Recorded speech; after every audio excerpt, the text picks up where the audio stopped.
क्योंकि मनरेगा का एक महत्वपूर्ण मकसद था पंचायतों का सशक्तिकरण।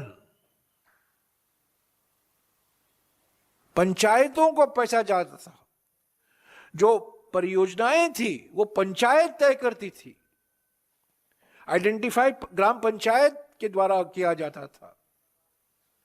अभी केंद्र सरकार तय करेगी कहां रोजगार, कब रोजगार, किसको रोजगार। तो ये बिल्कुल, ये सिर्फ नाम बदलाव नहीं है। महात्मा गांधी का नाम तो हटाया ही दिया है, वो बात है, वो हकीकत है,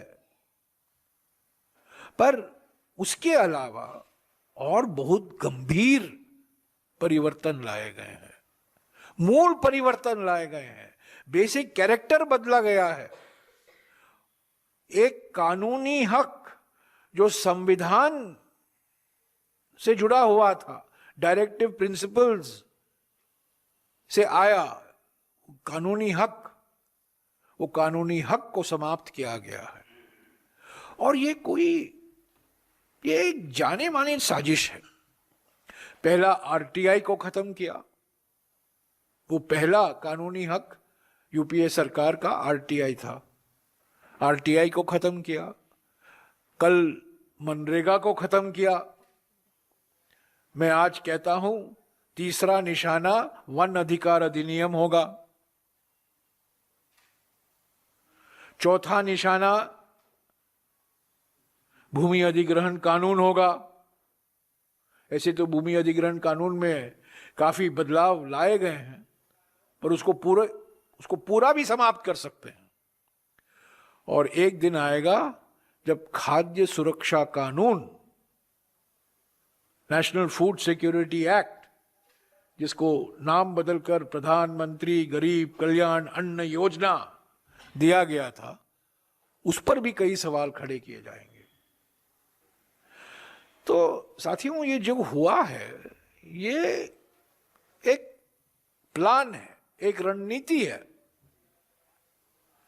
ये जो अधिकार दिए गए थे लोगों को, रोजगार का अधिकार, सूचना का अधिकार, आदिवासियों के लिए जमीन का अधिकार, किसानों के लिए अपने जमीन का अधिकार, गरीब परिवारों के लिए, जरूरतमंद परिवारों के लिए खाद्य सुरक्षा का अधिकार, ये सब समाप्त किए जा रहे हैं।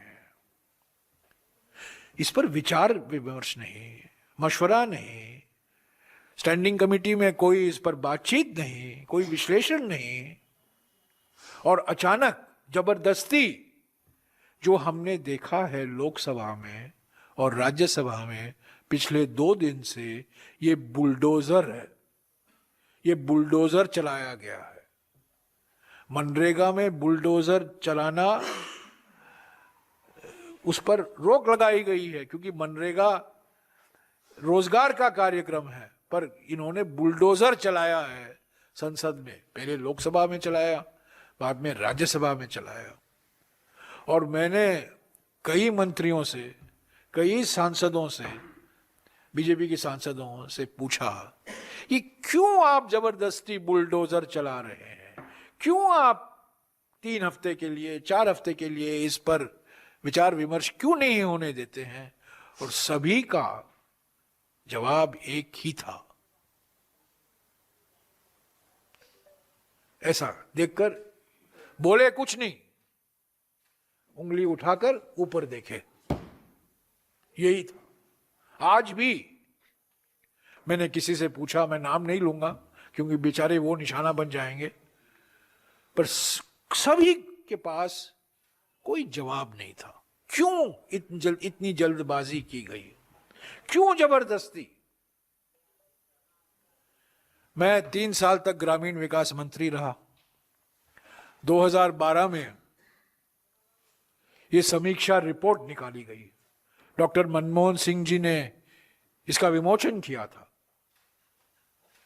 ये उपलब्ध है हमारे वेबसाइट पर। महात्मा गांधी नरेगा समीक्षा 2006 से लेकर 2012, 6 साल का अनुभव। महात्मा नरेगा का क्या असर है, इसमें क्या बदलाव लाने चाहिए, क्या परिवर्तन होने चाहिए, इसमें जिक्र किया गया, इस पर विचार विमर्श हुआ।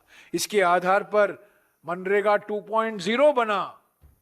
कुछ लोगों को याद होगा मनरेगा 2.0 की घोषणा की गई, पर जो कुछ हमने किया सभी से बात करके ही किया, और खास तौर से राज्यों से।